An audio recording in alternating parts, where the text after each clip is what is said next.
सबसे पहला सवाल करते हैं कि पेन किलर लेना सेहत के लिए कितना सही है? क्या हमारे किचन में भी कुछ पेन किलर मौजूद हैं? जी बिल्कुल, बहुत पेन किलर्स हैं और पेन किलर्स आपको मालूम है कि अगर आप छोटे से दर्द के लिए भी पेन किलर ले लेते हैं तुरंत, बड़ी कॉमन सी प्रैक्टिस है। आजकल मैंने देखा है लोग थोड़ा सा दर्द हुआ, कोई गोली खा ली दर्द के लिए। पेन किलर्स आपके शरीर में कई दुष्प्रभाव उसके होते हैं, शायद आपको उसका बहुत ज़्यादा नॉलेज नहीं होगा।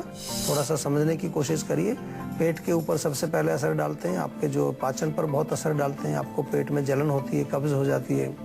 और लॉन्ग टर्म में अगर आप पेन किलर लेते रहते हैं तो बहुत उसके गंभीर परिणाम भी कई बार देखने को मिलते हैं। यहाँ तक कि आपके लिवर पर असर उसका आता है, किडनी में भी खराबी आ सकती है।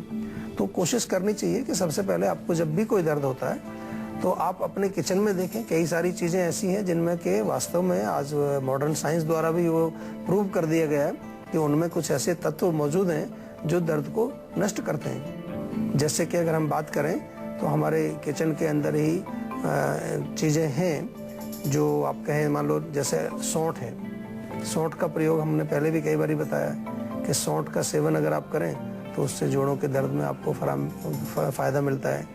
या आपके गले में दर्द हो ज़्यादा, आपको गले में अगर पेन हो रहा है कुछ, तो कई बार आप थोड़ा सा नमक ले करके गर्म पानी में घोल के उससे गरारे कर लेते हैं या थोड़ी सिकाई कर लेते हैं, उससे आपका दर्द गायब हो जाता है। सिर में दर्द आपको हो तो उसमें आपने देखा होगा कई बार हम बताते हैं आपको कि थोड़ा सा कोई बादाम का तेल लेकर के जेंटल मसाज कर लीजिए, उससे आपको रिलीफ मिल जाता है। तो बहुत सारी चीज़ें हैं जिनको थोड़ा सा अगर आप कोशिश करें प्रयोग करने का तो आपको दर्द भी नष्ट होगा और आपको पेन किलर खाने की ज़रूरत नहीं पड़ेगी। अननेसेसरीली आपको ऐसी हैवी चीज़ें जो कि हमारे शरीर में थोड़ा नुकसान करती हैं उनको नहीं लेना पड़ेगा। एक कॉलर हमारे साथ जुड़ गए हैं फोन लाइन पे। मिथुन है अरुणाचल से। जी मिथुन, आप अपना सवाल कर सकते हैं। हाँ जी, नमस्ते सर जी। नमस्कार जी। जी, मेरी उम्र अभी 28 वर्ष है जी। और मुझे बाएं पैर में कॉर्न नाम की बीमारी हुई है पिछले 15 दिनों से। अच्छा जी। जी, उसको इलाज कराया लेकिन कोई लाभ नहीं मिला अभी भी। देखिए, अभी 15 दिन पुरानी बीमारी है आपकी, तो कॉर्न जो है वो हार्ड हो जाती है स्किन आपकी। तो उसमें सबसे पहले उसको सॉफ्ट करने के लिए 2 चीज़ें जरूर करिए, क्योंकि अभी नई नई बीमारी है, 15 दिन पुरानी बीमारी है, तो इसको थोड़ा सा यहीं पर दबाने की कोशिश करें, क्योंकि बहुत पुरानी होने पर फिर कई बार मुश्किल हो जाता है। डॉक्टर आपको कहेंगे इसको काट करके निकालना पड़ेगा। तो गर्म पानी में रखिए उसको, सॉफ्ट हो गई, उसके बाद तेल की मालिश करिए। लहसुन थोड़ा सा ले लीजिए, लहसुन को कूट करके थोड़ा उसको पेस्ट बना करके लहसुन और हल्दी दोनों को मिला करके वहाँ बांध लीजिए, रात भर बंधा रहे, तो उससे भी आपको थोड़ा सा उसमें सॉफ्टनेस आएगी और वो जो त्वचा जो हार्ड हो गई है वो आपकी ठीक हो जाएगी धीरे धीरे। एक और कॉलर हमारे साथ जुड़ गए हैं, रवि है शाहदरा से। जी रवि, आप अपना सवाल कर सकते हैं। हाँ डॉक्टर साहब, नमस्कार। नमस्कार जी। हाँ डॉक्टर साहब, मैं एक कंपनी में काम करता हूँ। डॉक्टर साहब, मेरे ऐसा कोई ज़्यादा स्ट्रेस भी नहीं है, पर कुछ समय से मेरे जो बाल सफ़ेद काफ़ी होने लगे हैं। अच्छा। करीब, और अभी ज़्यादा प्रॉब्लम ये हो रही है कि अब दाढ़ी के बाल भी डॉक्टर साहब सफ़ेद होने लगे हैं। अच्छा। तो मैं चाहता हूँ कि कम से कम ये या तो रुक जाएं, मतलब अभी से इतनी कम उम्र में, अभी मेरा 32 एज है मतलब मेरी जी। तो ये दाढ़ी के बालों के लिए नहीं, देखिए, रुकेंगे तब जब आप समझने की कोशिश करेंगे। सबसे पहले आपको कोई भी बीमारी आती है तो उसका एक आपके दिमाग में प्रश्न उठना चाहिए कि मुझे बीमारी हुई क्यों। जैसा आपने कहा कि अभी उम्र आपकी उतनी नहीं है, एक तो उम्र की वजह से होते हैं तो आपको समझ आ जाता है कि अभी उम्र हो गई है, अभी बाल पकने शुरू हो गए, लेकिन उम्र नहीं है तो फिर क्यों सफ़ेद हो रहे हैं? तो कहीं ना कहीं आपके खान पान में कोई कमजोरी हो सकती है, कोई कमी हो सकती है, या आपके लाइफस्टाइल में हो सकती है। लाइफस्टाइल में आपने बताया कि टेंशन आपको नहीं है, स्ट्रेस नहीं है किसी प्रकार का, तो डेफिनेटली फिर आपको भोजन में थोड़ा सा नियंत्रण करना चाहिए, देख रेख करनी चाहिए। हम आयुर्वेद में ऐसा मानते हैं कि बाल या दाढ़ी के बाल या सिर के बाल तभी सफ़ेद होते हैं जब हमारे शरीर में पित्त की वृद्धि हो जाती है, बहुत ज़्यादा गर्मी हमारे शरीर में अगर हो जाती है। तो उसके लिए क्या है गर्म चीज़ें, जो चीज़ें हमारे शरीर में गर्मी बढ़ाती हैं, चाय, कॉफ़ी, मिर्ची, मसाले, अचार, खटाई, नॉनवेज, तम्बाकू, अल्कोहल, इस प्रकार के जितने भी गर्म तासीर वाले भोजन हैं उनको बिल्कुल 100% बंद कर दीजिए, नहीं तो और जल्दी से स्पीड से आपके बाल सफ़ेद होंगे, फिर मुश्किल हो जाएगा उनको रोकने का प्रयास जरूर करना। साथ में आयुर्वेदिक उपचार बहुत अच्छे हैं, कई ऐसी औषधियाँ हम लोग भी बनाते हैं, बालों के लिए भी बनाते हैं, और साथ में पित्त को शमन करने के लिए, जो कि मैं हमेशा आपको जैसा बताता हूँ कि डॉक्टर से परामर्श करके जरूर लें। बालों में तेल जरूर लगाएं। बहुत ज़रूरी होता है कि सप्ताह में कम से कम 2-3 दिन अच्छी ऑयलिंग होनी चाहिए बालों की। अगर तेल नहीं लगाएंगे तो भी बाल आपके सूखने लगेंगे, वो ड्राई होने लगेंगे और उनमें सफ़ेदी भी आने लगेगी। आजकल तेल लगाने का भी प्रचलन नहीं है। बहुत सारे लोग मैं देखता हूँ कि तेल बिल्कुल नहीं लगाते हैं, बालों को ड्राई रखते हैं, तो उसका भी आपको ज़रूर ध्यान रखना है। खाने पीने में कूलिंग चीज़ें लीजिए, आंवला बहुत अच्छा रहता है, आंवले का सेवन अगर आप करेंगे रेगुलरली उससे भी फर्क पड़ेगा। और आंवले का पेस्ट बना लीजिए, किसी लोहे के बर्तन में भिगो के आंवले के पाउडर को उसका पेस्ट बनाइए और उसको लेप करिए आप बालों में, दाढ़ी में, जहाँ भी सफ़ेदी आ रही है। तो एक नेचुरल डाई का काम भी ये करता है, क्योंकि लोहे के बर्तन में जब हम आंवले को भिगोते हैं तो वो काला हो जाता है, उसका कलर रंग जो है काला हो जाता है। उसको आप एज ए नेचुरल डाई या नेचुरल कलर के रूप में भी उसका प्रयोग कर सकते हैं। तो चलिए अब चर्चा को आगे बढ़ाते हैं और एक बार फिर से दर्शकों को बता देते हैं कि आज हम बात कर रहे हैं किचन में मौजूद पेन किलर की। तो डॉक्टर साहब, ऐसी कौन सी ऐसी 3 चीजें हैं जो कारगर पेन किलर होती हैं, मतलब किसी भी दर्द में काम आ जाती है? बहुत अच्छी चीजें हैं। लौंग आपके किचन में होता है, सभी के किचन में लौंग होगा। कभी भी आपको अगर दांत में दर्द है या मसूड़ों में कुछ खराबी है, आपने देखा होगा डॉक्टर लोग भी आपको लौंग के तेल लगाने के लिए बताते हैं। तो लौंग का तेल तो घर में नहीं होता, लेकिन लौंग सभी के घर में होती है। तो उसको आप थोड़ा सा दांत के पास रखें, चबाएं, उसका जो रस निकलेगा उसके अंदर तेल होगा, वो जब लगेगा वहाँ पर तो आपको पेन में तुरंत रिलीफ मिलेगा। आप करके देखिए, बहुत अच्छा और इफेक्टिव कारगर नुस्खा है। इसके अतिरिक्त अदरक आपके घर में होती है, जनरली सभी के घर में, नहीं तो इजीली अवेलेबल होती है। आपको कहीं भी मांसपेशियों में अकड़ाहट है, आपकी मसल्स में स्टिफनेस है, जोड़ों में आपको जो है कुछ दर्द है, तो अदरक का सेवन आपको करना चाहिए। अदरक नहीं है तो सौंठ का पाउडर आपके घर में होगा, उसका आप प्रयोग कर सकते हैं। अदरक को भी आप कैसे प्रयोग करेंगे, आप उसको या तो ताज़ी अदरक को छोटा छोटा सा काट करके 1 चम्मच अदरक लें, उसको आप थोड़ा सा गुनगुने पानी में या तो हल्का सा बॉयल कर लीजिए और वो पानी के साथ ही उसको पी लीजिए। या सौंठ का पाउडर ले लीजिए 1 चम्मच, छोटी चम्मच जो होती है, उसको गुनगुने पानी में मिला करके आप पी लीजिए, तो वो दर्द में आपको रिलीफ देती है। तीसरी चीज़ जो सभी के घर में आमतौर पर होती है, लहसुन है।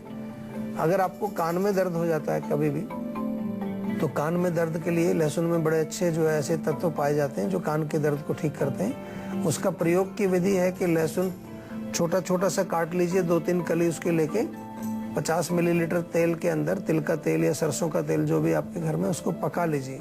तो ये लहसुन वाला तेल आपका बन गया। इस तेल को ठंडा होने पर उसको कान में डालने से आपको जो है कान का दर्द बिल्कुल ठीक हो जाता है। तो ये पेन किलर्स 3 आपने पूछे, 3 मैंने आपको बताए जो आपके घर में बिल्कुल मौजूद होते हैं। कभी भी आप इनको प्रयोग करिए तो आपको बहुत रिलीफ मिलेगा, इससे बहुत आराम मिलेगा। चलिए डॉक्टर साहब, आपको बताएं क्या है आज की संजीवनी, लेकिन उससे पहले हम एक कॉलर ले लेते हैं। हमारे साथ राजीव जुड़ गए हैं कानपुर से। जी राजीव, आप अपना सवाल कर सकते हैं। नमस्कार जी, मैं कानपुर से राजीव बात कर रहा हूँ। जी जी, मेरे को बाल झड़ने की समस्या है। मेरे बाल काफी दिनों से झड़ रहे हैं जी, सफेद हो जाते हैं या फिर झड़ जाते हैं। बाल सफेद भी हो रहे हैं और झड़ भी रहे हैं जी? हाँ जी, काफी समय से। देखिए, इसके लिए मैं आपको बहुत अच्छा एक बताता हूँ कि एक नुस्खा आप घर पे बना सकते हैं। आंवले का पाउडर ले लीजिए, साथ में भृंगराज का आपको मिल जाती है, जड़ी बूटी है, जड़ी बूटी वाले से मिलेगी, भृंगराज सूखा मिलेगा, उसका पाउडर बनाइए। और काले तिल भी आपको आसानी से मिल जाते हैं। तीनों का मिक्सचर बना लीजिए और इस मिक्सचर में से 1-1 चम्मच सुबह शाम आपको सेवन करना है। और बहुत अच्छा रहेगा कि आप थोड़ा सा आयुर्वेदिक तेल, आयुर्वेदिक टॉनिक हमारे यहाँ जीवा में कई प्रकार के मिलते हैं, फ़ोन करके आप मंगाएं। उनसे भी आपके बालों को जो है अच्छी जो है उसमें पोषण भी मिलेगा, न्यूट्रिशन भी मिलेगा, बाल आपके जो है मजबूत भी होंगे, स्वस्थ भी होंगे। और इंटरनली पित्त वाली चीज़ें मत खाइए, बहुत ज़्यादा गर्म चीज़ें बिल्कुल मत खाइए, जिससे कि आपके बाल जो है वो गिरते भी हैं और उससे बाल आपके सफ़ेद भी होते हैं। तो आप जो है थोड़ा सा कूलिंग चीजों का प्रयोग ज्यादा कीजिए। एक कॉलर हमारे साथ जुड़ गए हैं, सुनील है हिमाचल से। जी सुनील, आप अपना सवाल कर सकते हैं। हाँ जी, नमस्कार सर। मेरी उम्र 26 साल है और मेरी जो जगह जगह पे गांठें जैसी हो रही हैं शरीर में। अच्छा। मैंने जांच भी करवाई तो डॉक्टरों ने मेरा FNAC करके टेस्ट होता है कोई। जी जी। तो उन्होंने जांच किया तो उन्होंने बताया कि लाइपोमा की गांठें हैं। जी। लाइपो। और मेरा थोड़ा पेट भी अपसेट सा ही रहता है, कुछ खाता हूँ तो जल्दी मेरे को जाना पड़ता है। और मेरे को सबसे ज्यादा चिंता पेट की, चलो मैं मानता हूँ पेट नहीं ठीक हो रहा है, लेकिन ये गांठें जो आ रही है इससे लेके मैं ज्यादा चिंतित हूँ।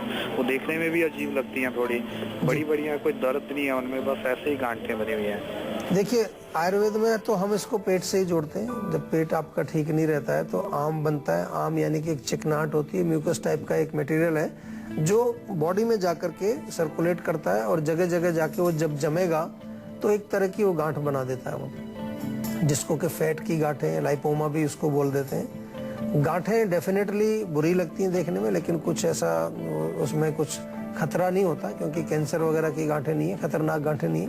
लेकिन सबसे पहले मैं आपको ये राय देना चाहूंगा कि सबसे पहले पेट को ठीक करिए आप। गांठों की दवाइयां भी आयुर्वेद में देते हैं, ग्रंथियों को नष्ट करने के लिए दवाइयां होती हैं, लेकिन पेट को ठीक करना जरूरी है, नहीं तो और ज्यादा गांठें आपकी बन सकती हैं और कोई प्रॉब्लम्स आपके शरीर में आ सकती हैं। तो पेट को ठीक करने के लिए आपको आयुर्वेदिक औषधि लेनी चाहिए। अभी फिलहाल के लिए पेट के लिए मैं बताना चाहूंगा आपको कि इसमें लवण भास्कर चूर्ण बड़ा सिंपल है, इजीली अवेलेबल है, उसको तो शुरू कर दीजिए, जिससे आपका पाचन थोड़ा सा इंप्रूव होने लगे। फिर आयुर्वेदिक दवाइयां आपको लेनी पड़ेंगी, आयुर्वेदिक औषधि जरूर लीजिए। और जहां तक गांठों की बात है, इसमें लंबे समय तक कुछ उपचार करना पड़ता है। पहले शोधन क्रिया हम करते हैं, उसके पश्चात कुछ ऐसी टैबलेट्स हैं आयुर्वेद में जो ग्रंथियों को, गांठों को गलाने के लिए दी जाती हैं। लिखा हुआ है हमारे चिकित्सा शास्त्र में, बाकायदा उसका प्रयोग लिखा है और उसका जो है पूरा लिखा है कि किस प्रकार से कार्य शरीर में करती है। तो वो औषधियाँ आप आयुर्वेदिक चिकित्सक से संपर्क करके ज़रूर ट्राई करिए। इसलिए मैं आपको बता रहा हूँ कि कई बार लोग जो है 2-3 महीने दवाई खा के फिर छोड़ देते हैं उसको। गांठों में कम से कम 6-8 महीने, 1 साल जरूर आपको दवाइयाँ खानी चाहिए। और अगर फर्क दिख रहा है तो 2-3-4 साल भी आपको खानी पड़े तो जरूर खाइए। अगर आपको दिख रहा है कि कुछ गांठें कम हो रही हैं, 1-2 गांठें गायब हो गई हैं, तो फिर कंटिन्यूसली उसका सेवन जरूर करिए, क्योंकि इट टेक्स टाइम, लंबा टाइम लगता है। ऐसे एकदम से जादू नहीं है कि एकदम से सब चीजें साफ हो जाएंगी। और उससे पहले मैं तो बल्कि आपको कहूंगा, हालांकि आपकी चिंता गांठें हैं, मैं आपको कहूंगा उससे पहले पेट को आप ठीक करिए। पेट तो बिल्कुल आसानी से ठीक हो जाएगा, आपका कोई दिक्कत नहीं है, क्योंकि पेट ठीक हो जाएगा तो और बीमारियां आपको नहीं आएंगी। तो चलिए अब बात कर लेते हैं आज की संजीवनी की, जिसमें डॉक्टर साहब आपको बताएंगे किचन में मौजूद वो पेन किलर जो सुलझा देगी आपकी सेहत की गुत्थी। जी डॉक्टर साहब, क्या है आज की संजीवनी? देखिए किचन में अभी मैंने बताया कुछ चीजें होती हैं, और भी बहुत सारी चीजें। अगर आपको जोड़ों में दर्द है, खास तौर पर जिन लोगों को ऑस्टियोआर्थराइटिस, संधिवात हो जाता है, तो मेथी का प्रयोग आप करें। मेथी 1 चम्मच रात को पानी में भिगोएं, सुबह उसको चबा करके आप खाएं तो उससे आपको रिलीफ मिलता है। हल्दी बहुत अच्छा है, हल्दी अपने आप में एक जैसा कि एंटीसेप्टिक भी है, शोथर भी है, स्वेलिंग को भी कम करता है। खास तौर पर अगर कहीं आपको सूजन आ गई है और वहाँ दर्द भी हो रहा है तो उसके लिए हल्दी का प्रयोग आप कर सकते हैं। 2 प्रकार से करते हैं। हल्दी को दूध में मिला के पिया जाए तो उससे दर्द भी कम होगा, और जो सूजन आ गई है और वहाँ दर्द भी हो रहा है तो उसके लिए हल्दी का प्रयोग आप कर सकते हैं। 2 प्रकार से करते हैं। हल्दी को दूध में मिला के पिया जाए तो उससे दर्द भी कम होगा और जो सूजन भी कम होगी, और अगर कोई चोट भी अंदरूनी चोट लगी है उसमें भी लाभ होगा। और हल्दी का गुड़ में मिला करके लेप भी वहाँ किया जा सकता है, तो वो भी दर्द को नष्ट करेगी। अजवाइन एक बहुत अच्छी चीज है। अजवाइन आपने देखा होगा, कभी पेट में अगर दर्द होता है बहुत तेज तो अजवाइन का सेवन करते हैं। खास तौर पर जो महिलाएं हैं मासिक धर्म के समय, उन्हें मेंस्ट्रुएशन यानी कि जब उनको पीरियड्स आ रहे होते हैं, अगर बहुत ज़्यादा पेन होता है तो उस समय अजवाइन अगर आप आधा चम्मच या 1 चम्मच गुनगुने पानी से लें, या अजवाइन को उबाल करके अच्छी तरह से पानी में उबाल करके काढ़ा बना लें और उसको आप पिएं गरम गरम। थोड़ा सा उसमें हींग भी मिलाएंगे तो बहुत फायदा। हींग भी आपके घर में होता है, वो भी पेन किलर का काम करता है, तो वो भी आप सेवन कर सकते हैं। तो इस प्रकार से काफ़ी सारी चीज़ें हैं आपके किचन में जिनका आप प्रयोग कर सकते हैं। तेल आप अगर लें, तिल का तेल, सरसों का तेल, उसमें लहसुन और अदरक पका करके आप एक तेल बना सकते हैं। उसको जोड़ों में लगाएं, मालिश करें। कमर दर्द हो, आपको गर्दन में दर्द हो, उसकी मालिश करके उसको भी आप एज ए पेन किलर प्रयोग कर सकते हैं।